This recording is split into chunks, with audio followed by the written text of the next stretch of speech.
Today we will measure a chamois trophy based on the CIC measurement principles.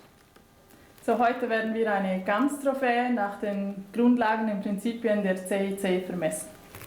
It's important to understand that there are 10 subspecies, so it is vital that the particular species is identified so that the appropriate points can be addressed to the trophy. Es ist wichtig zu wissen, dass es beim Gamswild 10 Unterarten gibt und daher müssen wir, bevor wir mit der Vermessung starten, schon wissen, um welche Unterart es sich handelt. Today the trophy we have is an alpine chamois female. Wir vermessen heute eine weibliche Gemse, die von der also eine Alpengemse. And the relative points for this trophy are 95 will give you a bronze, 100 points will give you a silver, and in excess of 105 points will give you a gold medal. Hier haben wir mit 95 Punkten die Bronzemedaille, mit 100 Punkten die Silber und 105 Punkte und mehr die Goldmedaille. So we will now begin the process of measuring the trophy. So, wir starten jetzt mit dem Vermessen der Trophäe. The measurement parameters for chamois are very simple. We have the horn lengths on obviously left and right. Die Parameter zur Vermessung des Gamswildes sind recht einfach. Wir haben zuerst die Schlauchlänge links und rechts. The height of the horns, which is measured from the skull to the highest point. Die Höhe der Krucke, die gemessen wird vom Schädel bis zum höchsten Punkt. The circumference of the strongest horn growth over the two horns. Dann der Umfang an der stärksten Stelle und man nimmt jeden Umfang, der am stärksten ist, von beiden Schläuchen, also ein Umfang für beide Schläuche.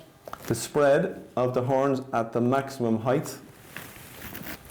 Die Auslage an der höchsten Stelle. There are two additions and deductions. The addition for age will depend obviously on the age of the animal, and there's a relativity of 1, 2 or 3 points depending on the age. Dann gibt es einen Zuschlag für das Alter, das ist dann abhängig davon, wie alt diese Trophäe hier ist, und die Skala reicht dann von 0 bis 3 Punkten. There is a possible deduction of up to 5 points for horn deposits deposits of resin on the horn. Dann gibt es einen Abzug für einen Pechbelag, der geht von 0 bis 5 Punkten. So that's the explanation of the measurements, so we'll now go into the practicality. Das war die Erklärung der Messparameter und jetzt setzen wir das in der Praxis um.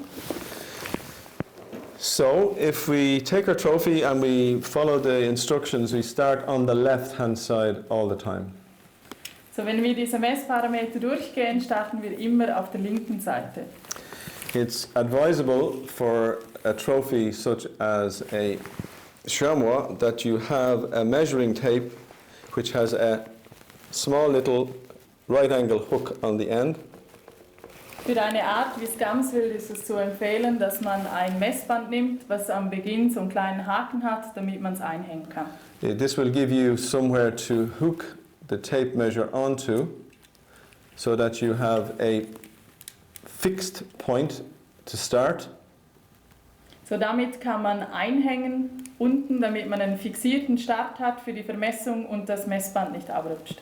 If you press the tape firmly onto the horn and follow the curve, Also man drückt das Messband leicht dagegen und fährt bis ganz nach hinten. to the very end and take your reading in centimeters. Also bis zum Schluss und dann nimmt man die Zentimeterangabe. And you do the same for left and right. Und das machen wir für links und rechts. So in this case, we obviously have it pre-measured. So we have, for example, on the left-hand side, we have 19 centimeters, and on the right-hand side, we had 19.3. Also in diesem Fall haben wir die Trophäe schon im Voraus vermessen. Wir haben links 19 cm und rechts 19,3. To gain the points that relate to those horn measurements, we now use the average of the two measurements. Um jetzt zu ermitteln, wie viele Punkte es gibt, nehmen wir den Durchschnitt von links und rechts. So in this case it's 19.15 In diesem Fall 19,15. by a multiplier of 1.5. Und das wird dann mit einem Faktor von 1,5 weiter verrechnet. So if we do our calculation on a calculator, which is always the best because your brain can make mistakes as you proceed. Also man sollte immer einen Taschenrechner zur Hand nehmen, weil wenn man im Kopf solche Sachen rechnet, hat man schnell mal einen Fehler. Will give you a total of 28.725. Das gibt uns dann ein Total von 28,725.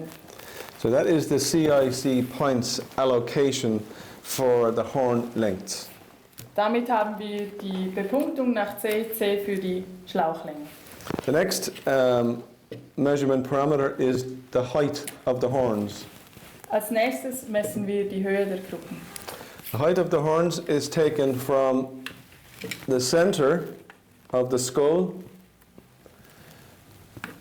Die Höhe wird gemessen von der Mitte des Schädels using a specific tool for measuring. und dazu nehmen wir das sogenannte Gamsbesteck, das ist ein spezielles Messgerät. It's a very simple tool, it's made of plastic and it's extremely flexible. Es ist ein sehr einfaches Tool oder Hilfswerk, es ist aus Plastik und sehr flexibel, was wir für diese Vermessung. It allows you to get a very precise height measurement. Es erlaubt uns eine sehr präzise Messung der Höhe. And it is the maximum height that you can achieve is the height that you are going to use. And in this case, it's 13.7. Also wir nehmen die höchste Messung, die wir eigentlich finden, also man testet sich ein bisschen durch. Und in diesem Fall sind es 13,7 cm. So we have 13.7 and the multiplier for that measurement is 1. So the points total for the height of the horns is 13.7 multiplied by 1, which is 13.7. So we now have an additional points of 13.7 to add to the first of 28.725. Faktor für die Höhe ist 1, also wir haben die 13,7 cm mit dem Faktor 1 gibt dann 13,7 Punkte, welche wir für die Höhe dazu rechnen können. The next parameter here is the circumference at the point of the strongest horn growth. Also als nächsten Messparameter haben wir den Umfang an der stärksten Stelle des Schlauchs. This is the circumference at the strongest point on either of the two horns. Also es wird der stärkste Umfang gemessen, links oder rechts, So da wo der stärkste ist. So you will try and find the strongest point over those two horns. It's generally never at the base, but somewhere close to the 4-year age of the animal. Also der stärkste Umfang schaut man jetzt so eben, ob er links oder rechts ist und misst da mal und es ist meistens nicht an der Basis, sondern ungefähr da, wo der 4 Jahre Schub ist.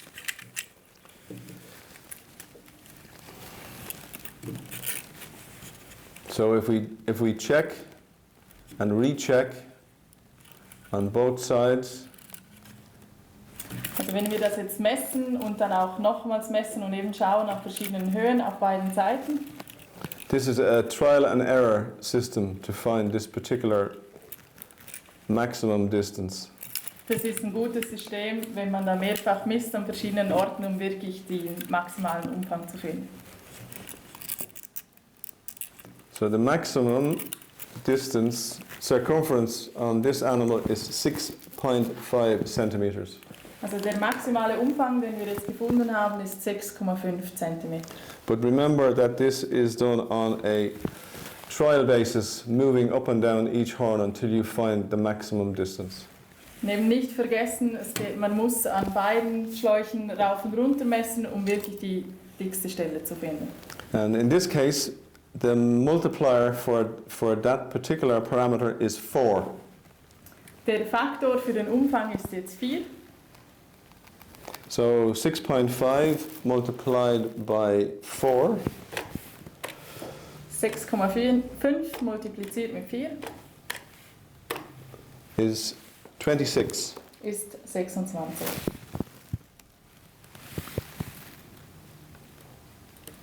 So you add 26 to the continuing total. Also wir haben 26 Punkte, die zum Gesamttotal dazukommen. Parameter number 4 is the spread of the horns at the max height. And the spread of the horns at the max height is taken from the center line of one horn to the center line of the other at the maximum height. Also die Auslage messen wir jetzt am höchsten Punkt, und zwar von der Mitte des Schlauches bis zur anderen Seite, wieder zur Mitte des Schlauches. Again, if we use the simple tool that we used for gaining the maximum height, it has a cross member which also has a scale, and it's a simple case of reading this off. And we have, in this case, the spread of the horns on this trophy is 7.8 centimeters. Also auch hier verwenden wir wieder das Gamsbesteck. Es geht am einfachsten, das direkt damit zu messen. Es hat auch eine horizontale Skala und wir kriegen dann eine Auslage von 7,8 cm. If I can give you a quick demonstration using the appropriate tool. Also ich zeige euch schnell, wie man das richtig verwendet. To give you an idea how simple it is to just read off the scale. Um euch zu zeigen, wie einfach es ist, einfach hier von der Skala zu lesen. So our measurement was 7.8 centimeters and the multiplier in this case is 1. Also wir haben 7,8 cm gemessen und mit dem Faktor 1 haben wir dann 7,8. Which is of course 7.8. For additions and deductions, we have an addition for age. And the addition for age is on the table, which suggests that for an animal between or up to 6 years of age, there is 0 points added. For an animal between 6 and 10, there is 1 point. For an animal between 11 and 12, there are 2 points. And for an animal with 13 years plus, there are 3 points.